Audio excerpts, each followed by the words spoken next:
کہ وفاقی وزیر قانون اعظم نذیر تارڑ نے وزارت سے استعفیٰ دے دیا ہے۔ صدر مملکت کو منظوری کے لیے استعفیٰ بھیج دیا گیا ہے۔ اعظم نذیر تارڑ نے استعفے میں لکھا کہ وہ ذاتی وجوہات کی بنا پر بطور وزیر قانون خدمات سر انجام نہیں دے سکتے۔ مستعفی ہونے سے قبل وزیر قانون اعظم نذیر تارڑ نے ٹویٹ کیا تھا کہ آسما جہانگیر کانفرنس میں شرکاء کے ایک مختصر گروہ کی طرف سے ریاستی اداروں کے خلاف نعرے بازی پر دکھ اور افسوس ہوا ہے۔ جذباتی نعرے بازی کرنے والے حکومتی اقدامات اور اداروں کی کوششوں اور قربانیوں کو بھی بھول گئے۔ ہم سب ایک مضبوط پاکستان کے خواہاں ہیں۔ وزیر خارجہ بلاول بھٹو نے کہا ہے کہ آسما جہانگیر کانفرنس میں انہیں نعروں کا بہتر انداز میں جواب دینا چاہیے تھا۔ کانفرنس میں انسانی حقوق کی تنظیم نے نعرے لگائے۔ تحریک عدم اعتماد کے بعد سے ادارے آئینی کردار کی جانب منتقل ہو رہے ہیں، جس کی حوصلہ افزائی کرنی چاہیے۔ وہ اسلام آباد میں میڈیا سے گفتگو کر رہے تھے۔ بہت سے شور مچ رہا تھا، ہمارا سیاسی جو کارکن ہیں وہ بھی نعرے لگا رہے تھے، دوسرے جو انسانی حقوق کی تنظیمیں ہیں یا دوسرے جو سیاسی تنظیمیں ہیں انہوں نے بھی نعرے لگائے تھے، اور میں سمجھتا ہوں کہ جیسے میں نے ان کا جواب دیا تھا وہ بھی نامناسب تھا۔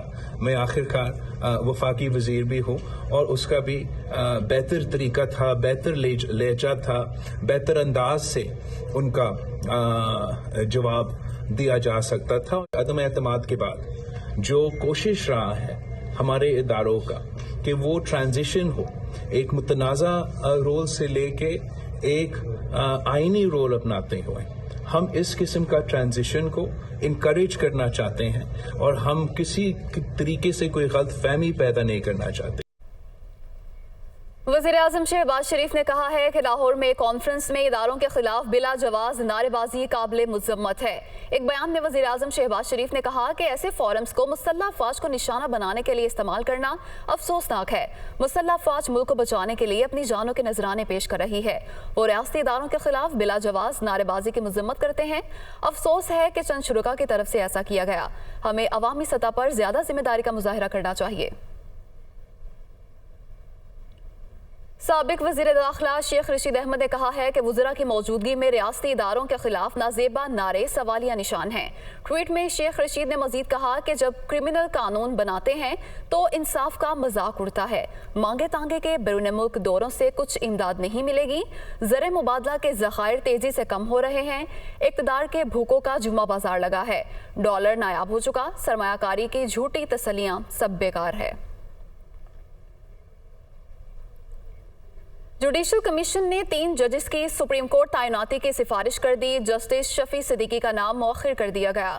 چیف جسٹس عمر عطا بندیال کی صدارت میں جوڈیشل کمیشن کا اجلاس ہوا۔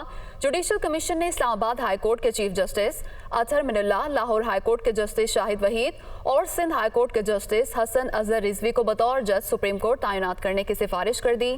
سندھ ہائی کورٹ کے جسٹس شفیع صدیقی کا نام 5-4 کی اکثریت سے مؤخر کر دیا گیا۔ اجلاس میں جسٹس قاضی فائز عیسیٰ، جسٹس سردار طارق، جسٹس اعجاز الاحسن، جسٹس منصور علی شاہ، جسٹس ریٹائرڈ سرمد جلال عثمانی، پاکستان بار کے نمائندے advocate Akhtar Hussain, attorney general اشتر اوصاف اور وزیر قانون اعظم نذیر تارڑ شریک ہوئے۔ ضمنی انتخابات میں کامیاب ہونے والے پیپلز پارٹی کے 2 اراکین قومی اسمبلی علی موسیٰ گیلانی اور عبدالحکیم بلوچ نے حلف اٹھا لیا ہے۔ حلف برداری کے بعد ایوان سے خطاب میں علی موسیٰ گیلانی نے کہا کہ ان کا مقابلہ جھوٹ کے ساتھ تھا۔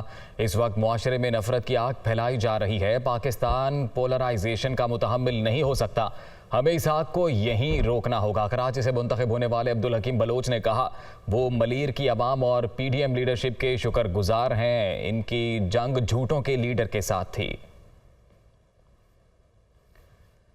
ادھر نیپرا نے کہ الیکٹرک کو بجلی کے چوتھی سماہی ایڈجسٹمنٹ کی مد میں 12 روپے 68 پیسے فی یونٹ اضافے کی منظوری دے دی ہے۔ نیشنل پاور ریگولیٹری اتھارٹی کے مطابق کہ الیکٹرک نے نیپرا کو چوتھی سماہی ایڈجسٹمنٹ کی مد میں 14 روپے 53 پیسے فی یونٹ اضافے کی درخواست دی تھی۔ اتھارٹی نے 31 اگست کو سماہی ایڈجسٹمنٹ پر عوامی سماعت کی۔ بعد ازاں کی الیکٹرک کی مالی سال 2021-22 کی چوتھی سماہی ایڈجسٹمنٹ کی منظوری دی۔ نیپرا کے مطابق حکومت پورے ملک میں یکساں ٹیرف برقرار رکھتی ہے اور ٹیرف میں فرق کو سبسڈی کے ذریعے ایڈجسٹ کیا جاتا ہے۔ امریکہ نے پاکستانی صحافی ارشد شریف کے قتل کی مذمت کی ہے۔ کینیا کی حکومت سے مکمل تحقیقات کا مطالبہ کیا۔ ترجمان امریکی محکمہ خارجہ نے متاثرہ خاندان سے اظہار تعزیت کرتے ہوئے کہا کہ ارشد شریف کی مکمل معلومات ابھی تک منظر عام پر نہیں آئیں۔ نیڈ پرائس نے اپنے بیان میں مزید کہا کہ صحافیوں کے تحفظ اور آزادی اظہار رائے پر یقین رکھتے ہیں۔ کینیا کی حکومت کو معاملے کی مکمل تحقیقات کرنی چاہیے۔ سینئر اینکر پرسن ارشد شریف کا جسد خاکی نیروبی سے دوحہ پہنچ گیا ہے۔ نیروبی سے میت رات 1:25 پر روانہ کی گئی۔ سینئر اینکر پرسن ارشد شریف کی میت براستہ دوحہ سے اسلام آباد لائی جائے گی۔ وزیر اعظم شہباز شریف نے کینیا کے صدر کو فون کیا۔ ارشد شریف کی موت کی غیر جانبدارانہ اور شفاف تحقیقات کا مطالبہ کیا ہے۔ کینیا پولیس کی ابتدائی رپورٹ کے مطابق پاکستانی جرنلسٹ ارشد شریف کار نمبر KDG 200 M میں سفر کر رہے تھے، جسے ان کے رشتہ دار خرم چلا رہے تھے۔ پولیس کو KDG 700 نمبر کار کی چوری اور بچے کے اغوا کی اطلاع تھی۔ غلط شناخت کے شبے میں فائرنگ کی گئی۔ پاکستان براڈ کاسٹرز ایسوسی ایشن نے مطالبہ کیا ہے کہ حکومت ارشد شریف کے قتل کی تحقیقات کے لیے تمام وسائل بروئے کار لائے۔ اپنے اعلامیے میں PBA کی جانب سے کہا گیا ہے کہ ارشد شریف کی فیملی سے اظہار تعزیت کرتے ہیں۔ PBA دعا گو ہے کہ مرحوم کو اللہ کریم جوار رحمت میں جگہ دے۔ حکومت ارشد شریف کے قتل کی تحقیقات کے لیے تمام وسائل بروئے کار لائے گی۔ گجرانوالہ میں اندرون شہر قائم فیکٹریوں اور بھٹیوں کی چمنیوں سے نکلنے والا زہریلا دھواں، جس کے باعث ماحولیات آلودگی میں دن بدن اضافہ ہو رہا ہے۔ فضائی آلودگی میں اضافے کی وجہ سے شہری پریشان ہیں، اور اسی حوالے سے مزید بتا رہے ہیں نمائندہ دنیا نیوز فہد بشیر۔ آج دیکھیں گجرانوالہ میں ماحولیاتی آلودگی میں دن بدن اضافہ ہوتا جا رہا ہے۔ اس کی بڑی وجہ یہ ہے کہ اندرون شہر قائم فیکٹریاں اور بھٹیوں کی چمنیوں سے نکلنے والا جو زہریلا دھواں ہے وہ ماحول کو آلودہ کر رہا ہے۔ اس کے ساتھ ساتھ جو پبلک ٹرانسپورٹ ہے، جس میں بسیں اور رکشے شامل ہیں، ان کا جو زہریلا دھواں ہے وہ بھی ماحول کو آلودہ کر رہا ہے، جس کے باعث ایئر کوالٹی انڈیکس میں بھی اضافہ ہو رہا ہے۔ مرزد کچھ شہری بھی موجود ہیں، ان سے بات کرتے ہیں۔ گلی محلے میں مختلف فیکٹریز یا چھوٹی چھوٹی جو فیکٹریاں بنی ہوئی ہیں، ان کی چمنیاں دیکھیں، اتنا زیادہ دھواں آ رہا ہے جو کہ زہریلا اور تیزاب کا دھواں ہے۔ اس کے علاوہ جو پرانے رکشے ہیں ان سے بہت زیادہ آلودگی پھیل رہی ہے، پرانی بسیں ہیں۔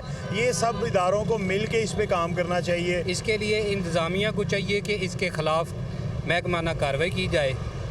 ہم لوگوں کو شعور ہونا چاہیے کہ ہمیں آلودگی سے خود بھی اجتناب کرنا چاہیے اور لوگوں کو بھی بچانا چاہیے۔ آج بالکل آپ نے سنا، جو شہری ہیں ان کا یہ کہنا ہے کہ ماحولیاتی آلودگی کی وجہ سے انہیں کافی پریشانی کا سامنا ہے۔ ضلعی انتظامیہ کو چاہیے کہ ایسی فیکٹریاں جن کی چمنیوں سے زہریلا دھواں نکل رہا ہے ان کے خلاف سخت کارروائی کی جائے، اور اس کے ساتھ ساتھ پبلک ٹرانسپورٹ جن کا زہریلا دھواں ماحول کو آلودہ کر رہا ہے ان کے خلاف بھی سخت کارروائی ہونی چاہیے، جن کے زہریلے دھوئیں کی وجہ سے ماحول آلودہ ہو رہا ہے۔